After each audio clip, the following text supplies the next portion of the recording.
সাহাবীরা শোনো, আল্লাহ রাব্বুল আলামিন বলেছেন, ও আমার হাবিব, কোন বৃদ্ধ মানুষ, কোন বুড়া মানুষ চলতে পারে না।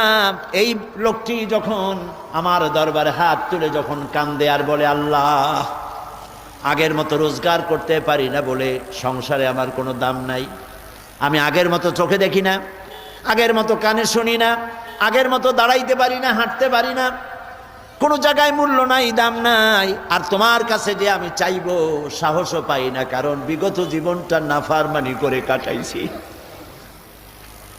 তুমি করেছো মেহেরবানি, আমি করেছি নাফরমানি, চাওয়ার মতো পথ হারিয়ে ফেলেছি মাবুদ, তুমি ছাড়া আমার কেউ নাই।